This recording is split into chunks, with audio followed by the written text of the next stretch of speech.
இந்த சட்ட திருத்தம் வக்ஃபு சட்டத்தில் பல திருத்தங்கள் ஏற்கனவே பல காலகட்டங்களில் செய்யப்பட்டிருக்கு. ஆனால் இந்த திருத்தத்துக்கு மிக கடுமையான ஒரு எதிர்வினை அப்படின்ற ஒன்று வந்திருக்கு. எதிர்க்கிறதுக்கு என்ன காரணம்? இதை திருத்தத்தை கொண்டு வர்ற விஷயத்தில் பிஜேபி காட்டுற அவசரத்தை எப்படி பார்க்குறது? முதலில் இந்த திருத்தங்கள் ஏற்கனவே 1970 ஒரு குழு அமைத்து அது 95 ஒரு திருத்தம் வந்துச்சு.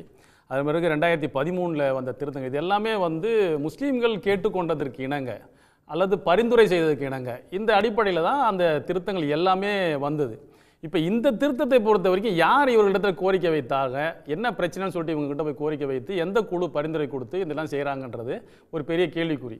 அப்போ இவங்களுக்கு ஒரு பெரிய நோக்கம் இருக்கிறது. அந்த நோக்கத்தின் அடிப்படையில் இன்றைக்கு இந்த சொத்துக்களை அபகரிப்பதற்கான ஒரு திருத்தங்களாகத்தான் இவங்க, அதாவது இந்த திருத்தம் சொன்னால் சும்மா ஒரு 4-5 திருத்தங்கள் அப்படி இல்லை, கிட்டத்தட்ட 155 திருத்தங்கள் இதில் இருப்பதாக இன்றைக்கு கணக்கிடப்பட்டிருக்குது. அப்போ ஒட்டுமொத்தமாக வக்ஃபு என்கின்ற அந்த இதையே வாரியத்தினுடைய அதிகாரத்தையே முற்றமாக நீர்த்து போக செய்யக்கூடிய ஒரு வேலையை தான் இந்த சட்ட திருத்தம் இன்றைக்கு செய்யுது. அப்போ இவங்களுக்கு இந்த நோக்கம் என்னன்னு சொன்னால், இது இன்றைக்கி கிட்டத்தட்ட 9 லட்சம் ஏக்கர் நிலங்கள் இந்தியா முழுக்க இருப்பதாக சொல்லப்படுகிறது இல்லையா? அந்த சொத்துக்களை முழுமையாக அபகரிப்பதற்கான ஒரு திட்டமிடுதல் இதற்கு பின்னணியில் இருக்கிறது. அதுதான் இதுக்கான நோக்கம். அப்போ இவங்க எந்த கோரிக்கையும் மக்கள் அந்த சம்பந்தப்பட்டவர்கள் வைக்காத நிலையில் இவர்கள் இதை தொடர்ந்து இன்றைக்கு இந்த அளவுக்கு கொண்டு வந்திருக்கிறாங்க. அது மிக முக்கியமாக இந்த சொத்துக்கள் 5 ஆண்டுகள் முஸ்லீம்களாக இருந்தவர்கள் மட்டுமே இதில் சொத்து தானம் நன்கொடை கொடுக்க முடியும் அப்படின்னா, அதுதான் இவர் கோகோய் எம்பி கேட்டிருக்காரு. 5 வருஷம் முஸ்லீமாக இருந்தவங்கள்ட்ட சான்றிதழை யார்கிட்ட போய் வாங்கணும்? அப்போ இந்த நாட்டில் முஸ்லீமாக இருக்கிறதுக்கே ஒரு சான்றிதழை போய் வாங்கிட்டு வந்தால் தான் நீங்கள் அங்கீகரிப்பீங்களா? 5 வருஷமாக இருந்துட்டார் இவரை இவர் நன்கொடை கொடுக்கலாம் அப்படின்ற ஒரு நிலைமைகளாம் இது எங்கே கொண்டு போய் நிறுத்துறது? இப்போ ஒன்றும் இல்லை, சுனாமியை இந்த கொரோனா காலகட்டத்தில் உடுமலையில் ஒருவர் இறந்து போகிறார். அந்த உடலை எடுத்து அடக்கம் செய்கிறதுக்கு யாரும் முன் வராத நிலையில் எங்கள் அமைப்பை சேர்ந்த தமுகவினர் கொண்டு போய் அடக்கம் செய்கிறாங்க. அவங்க மனைவி என்ன செய்கிறாங்க, நாங்கள் ஆம்புலன்ஸ் வாங்குறோன்னு கேள்விப்பட்ட உடனே 8 லட்ச ரூபாய் கொடுத்து இந்த ஆம்புலன்ஸ் என் பணத்தில் நீங்கள் வாங்குங்க அப்படின்னு சொல்கிறாங்க.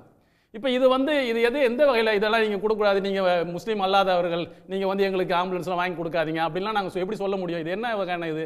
அப்போது ஒரு மனிதநேயத்தின் அடிப்படையில் ஒரு சேவை செய்வதற்காக ஒரு ஸ்கூல் நடத்துகிறாங்க, ஒரு கல்லூரி நடத்துகிறாங்க, ஒரு அனாதை மக்களுக்கு ஒரு உதவி செய்கிறாங்க, ஒரு உணவு கொடுக்கக்கூடிய ஒரு தர்மத்தை செய்கிறாங்க, அவங்களுக்கு கொடுப்பதற்கு கூட தடுக்கக்கூடிய ஒரு நிலையை இதில் பார்க்குறோம். மிக முக்கியமாக சார் இது என்ன சொல்கிறாங்கன்னா, ஏழை எளிய முஸ்லீம்கள், முஸ்லீம் பெண்கள், முஸ்லீம் குழந்தைகளுடைய கல்வி, இதற்கு வக்ஃபு சொத்து பயன்படுவதற்காக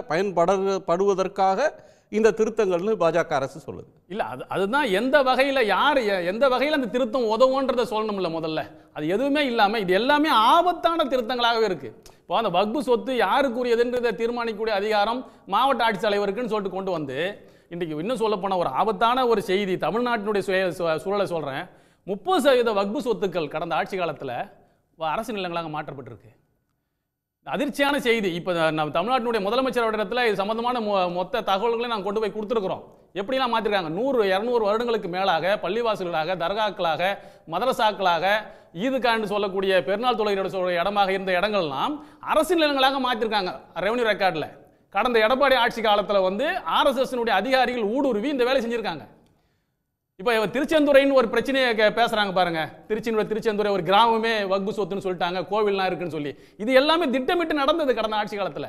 ஜீரோ வேல்யூ, மதிப்பற்ற சொத்தினுடைய மதிப்பு போட முடியாத அளவுக்கு ஜீரோ வேல்யூன்னு ஒரு இதை கொண்டு வராங்க இல்லையா? இது எல்லாம் 1950களில் இருந்த சொத்துக்களை இப்போ ஜீரோ வேலையாக்கணும். அதில் பல்வேறு ஆக்கிரமிப்புகள் வந்திருக்கும். எல்லா சொத்துக்களையும் ஆக்கிரமிப்படும். இப்போ கோவில் அறநிலைய சொத்து இருக்குது, அதே போன்று வேற ட்ரஸ்ட்டுடைய சொத்துக்கள் இருக்கும், அதில் வீடுங்க இருப்பாங்க, அதை அவங்க அப்படியே எடுத்துகிட்டு போயிட்டு இருக்காங்க. அதே மாதிரி தர்காவுடைய சொத்து, பள்ளிவாசலுடைய சொத்துக்களும் போகுது, ஒரு பிரச்சனை இல்லை. அந்த எதை கொண்டு சுத்தமாக ஜீரோ வேல்யூ ஆக்கி இதை முஸ்லீம்களுக்கு எதிராக நிறுத்தணுன்றதுக்காக வேண்டி வக்ஃப் போர்டில் இருந்தே ஒரு அதிகாரி அதை உருவாக்குறாங்க. இது ஒரு நன்மை நாடி சொத்துக்களை பாதுகாப்பதற்காக தமிழ்நாட்டில் செஞ்ச வேலை இல்லை.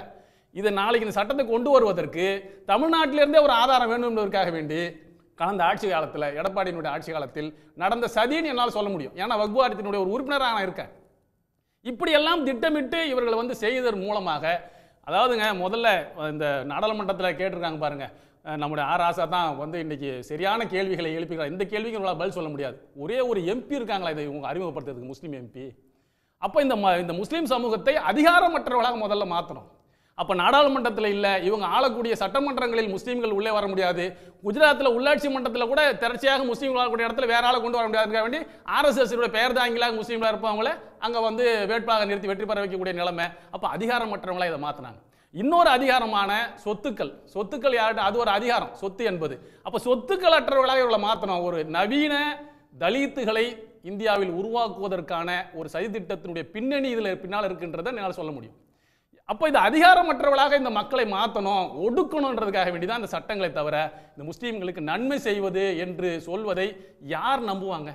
இப்போ 1.5 லட்சம் வீடுகளை இடித்து 1.5 லட்சம் வீடுகளை வாழ்ந்த 8 லட்சம் பேரை தெருவில் நிறுத்தியிருக்கிற புல்டோசரை கொண்டு வந்து இடிச்சு தரத்து நாசம் பண்ண இந்த சர்வாதிகாரிகள் தொழுகை நேரம் பள்ளிவாசலில் இடம் இல்லை, கொஞ்சம் வெளியில் தொழுவாங்க, ஒரு 10 நிமிஷத்தில் அந்த மக்கள் கலைஞ்சு போயிடுவாங்க. அப்படி இருந்தால் உங்களுடைய லைசன்ஸை நாங்கள் கேன்சல் பண்ணுவோம், உங்களுடைய பாஸ்போர்ட்டை முடக்குவோம் அப்படின்னு சொல்லிட்டு அவங்களை அச்சுறுத்தக்கூடிய இவர்கள் வந்து முஸ்லீம்களுக்கு நன்மை செய்வாங்கன்னு சொல்கிறத யார் நம்புறது? அப்போ இவர்கள் வந்து நன்மைக்காக இதை செய்யலை, இந்த மக்களை ஒடுக்குவதற்காக செய்கிறாங்க. ஏதோ சிஏஏ கொண்டு வந்தோம், யார் அதனால பாதிக்கப்பட்டாங்கன்னு சொல்லிட்டு உள்துறை அமைச்சர் பேசுகிறார் நாடாளுமன்றத்தில். சிஏஏ இல்லை பாதிப்பு, சிஏஏ என்பது பார்டரில் இருக்கிறவங்களுக்கு தான் பாதிப்பு. NRC NPR என்கின்ற அந்த கணக்கெடுப்பு நடத்தப்பட்டால் தான் இந்தியாவுக்குள்ளார தமிழ்நாட்டுக்குள்ளார இருக்கக்கூடிய முஸ்லீம்களுக்கு பாதிப்பு வரும். இவர்களெல்லாம் சந்தேகத்துக்குரியவர்களாக மாற்றப்படுவாங்க. அப்போ அது இல்லாமல் இன்றைக்கு தடுக்கப்பட்டிருக்கிறது என்று சொன்னால் அதற்கு நடந்த ஒரு மிகப்பெரிய போராட்டம், தேசம் தழுவிய போராட்டம் தான் இன்றைக்கு அதை நிறுத்தி வச்சிருக்கு. தமிழ்நாட்டை பொறுத்த வரைக்கும் நீ தமிழ்நாட்டுடைய முதலமைச்சர் மிக தெளிவாக இந்த வக்ஃப் வாரிய திருத்த சட்டத்துக்கு எதிராக ஒரு வரலாற்று சிறப்பு மிக்க தீர்மானத்தை கொண்டு வந்து நிறைவேற்றிருக்கிறாங்க. அதுதான் ஆராசா கேட்டிருக்காரு. எல்லாரும் ஆதரிக்கிறாங்க தேசம் முழுக்க, நாங்கள் தமிழ்நாடு முழுக்க நாங்கள் அதை எதிர்த்து தீர்மானம் போட்டிருக்கிறோம். பிஜேபியை தவிர எல்லாரும் ஒட்டுமொத்தமாக அதிமுக முதற்கொண்டு எல்லாருமே இந்த தீர்மானத்தை ஆதரிச்சிருவோம், எதிர்த்து போட்ட தீர்மானத்தை ஆதரிச்சிருவோம். அப்போ இதுதான் இன்றைக்கான ஒரு சூழலாக இருந்து கொண்டிருக்கிறது. இவர்கள் நிச்சயமாக நன்மையை நாடி கொண்டு வரவில்லை, ஒரு மிகப்பெரிய நோக்கம் இருக்கிறது. இந்த முஸ்லீம் சமூகத்தை ஒடுக்கி ஒரு நவீன தலித்துகளை போன்ற, ஒரு கடந்த கால தலித்துகளை போன்ற ஒடுக்கி வைத்து சொத்துக்கள் அற்றவர்களாக அதிகாரமற்றவர்களாக மாற்றுவதற்கான ஒரு சதித்திட்டம் தான் இதனால இருக்கு. உடனுக்குடன் செய்திகளை தெரிந்து கொள்ள சன் நியூஸ் பெல் ஐகானை கிளிக் பண்ணுங்க.